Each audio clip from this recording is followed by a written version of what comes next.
Hello, പുതിയൊരു വീഡിയോയിലോട്ട് വീണ്ടും സ്വാഗതം. അപ്പോൾ ഇന്നത്തെ വീഡിയോ ഞാനൊരു കുറേ നാളായിട്ട് ലോങ് വീഡിയോ ഒക്കെ ഇട്ടിട്ട്, ഇത് ലോങ് പറഞ്ഞ് ഒരുപാട് ടൈമൊന്നുമില്ല, എന്നാലും ലോങ് വീഡിയോ ഇട്ട് കുറച്ച് നാളായി. അപ്പം നമ്മളിന്നൊരു മീൻകറീൻ്റെ റെസിപ്പി കാണിക്കാൻ പോവുകയാണ് കേട്ടോ. ഞാൻ ആദ്യമായിട്ട് പച്ചമാങ്ങ ഇട്ടിട്ടൊരു മീൻകറി വെക്കാമെന്ന് വിചാരിച്ചു. അപ്പോൾ ഞാൻ അതിന് വേണ്ട ആവശ്യമുള്ള സാധനങ്ങളൊക്കെ എടുത്ത് വെച്ചിട്ടുണ്ട്. ഇഞ്ചി, വെളുത്തുള്ളി, പച്ചമുളക്, കറിവേപ്പില, മാങ്ങ, സവാള, ഇത്രയേ ഉള്ളൂ കേട്ടോ. അപ്പോൾ നമ്മൾ മൺചട്ടിയിൽ അടുപ്പിൽ തന്നെ വെക്കാമെന്ന് വിചാരിച്ചു. അപ്പോൾ ഞാൻ മൺചട്ടി ചൂടാക്കി എണ്ണ ഒഴിച്ച് അതിലോട്ട് കുറച്ച് ഉലുവ ഇട്ട് കൊടുത്തിട്ടുണ്ട്. ഉലുവ പൊട്ടിയിട്ട് നമുക്ക് അതിലോട്ട് ഇഞ്ചി, വെളുത്തുള്ളി, കറിവേപ്പില, പച്ചമുളക് എന്നിവ ചേർത്ത് കൊടുക്കാം. അതിട്ട് കൊടുക്കുക. ഇട്ട് കൊടുത്തിട്ട് നല്ലോണം ഒന്ന് വഴറ്റി കൊടുക്കുക കേട്ടോ. ഇത് വഴണ്ട് വരുമ്പോൾ നമുക്ക് അതിലോട്ട് സവാള ചേർത്ത് കൊടുക്കുക. സവാള ഇട്ടിട്ട് നല്ലോണം വഴണ്ട് വരുമ്പോൾ കുറച്ച് ഉപ്പ് ഇട്ട് കൊടുക്കാം കേട്ടോ. പച്ചമാങ്ങ ഇട്ടിട്ട് ഞാൻ ഇതുവരെ കറി വെച്ചിട്ടില്ല. ആദ്യമായിട്ട് ഞാൻ കുറേ യൂട്യൂബിൽ നോക്കി സെർച്ച് ചെയ്തപ്പോൾ കുറേ പേരുടെ കണ്ടു. അപ്പോൾ ഞാൻ എന്തായാലും വെച്ച് നോക്കാമെന്ന് പറഞ്ഞിട്ട് അങ്ങനെ ഒന്ന് ട്രൈ ചെയ്ത് നോക്കിയതാണ്. പക്ഷേ സംഭവം സൂപ്പറായിട്ടുണ്ട് കേട്ടോ. എനിക്ക് അങ്ങനെ പൊതുവേ മീൻ കറിയൊന്നും വെച്ചാൽ ഞാൻ കഴിക്കാറില്ല. കാരണം എനിക്ക് അത്ര ഇഷ്ടമല്ല മീൻ കറി ആയിട്ട് വെച്ച് കഴിക്കുന്നത്.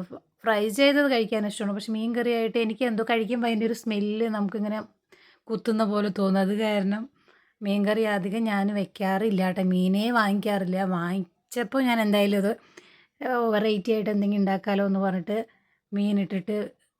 മാങ്ങ ഇട്ടിട്ട് വെക്കാമെന്ന് വിചാരിച്ചു. അപ്പോൾ ഇനി അതിലോട്ട് നമ്മൾ ഉപ്പിട്ട് വഴറ്റി കൊടുത്തിട്ട് ഇനി അതിലോട്ട് തക്കാളി ഇടുന്നില്ല കേട്ടോ. ഉപ്പിട്ട് വഴറ്റി കൊടുത്ത് അതിലോട്ട് മുളക് പൊടി, മഞ്ഞൾപ്പൊടി, നമ്മുടെ എരിവിന് ആവശ്യമായിട്ടുള്ള മഞ്ഞൾപ്പൊടി അല്ല, മുളക് പൊടി ചേർത്ത് കൊടുക്കുക. ഇതിലൊക്കെ ഞാൻ മല്ലിപ്പൊടി ഇടുന്നില്ല കേട്ടോ. മല്ലിപ്പൊടി ഇടുന്നവർ ചിലപ്പോൾ ഉണ്ടാവും, ഞാൻ ഇട്ട് കൊടുത്തിട്ടില്ല.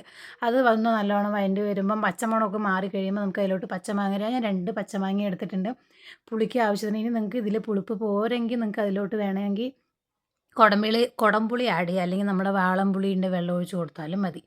അപ്പോൾ അതായത് ഇങ്ങനെ ആയിട്ടുണ്ട്. ഇനി നമുക്ക് ഇതിലോട്ട് തേങ്ങ അരച്ചിട്ടല്ലാണ്ട് ഞാൻ തേങ്ങാപ്പാൽ എടുത്ത് വെച്ചിട്ടുണ്ട്. അപ്പോൾ ഇത് തേങ്ങാപ്പാൽ 2ാം പാലാണ്. 2ാം പാലിൽ നമുക്ക് ഇതിലാണ് നമ്മൾ 2ാം പാലൊന്ന് തിളച്ച് വരുമ്പോൾ നമുക്ക് ഇതിലോട്ട് അപ്പോഴേക്കും മാങ്ങയും ഏകദേശം വെന്തിട്ടുണ്ടാകും. എന്നിട്ട് നമുക്ക് അതിലോട്ട് മീനിട്ട് കൊടുക്കാം.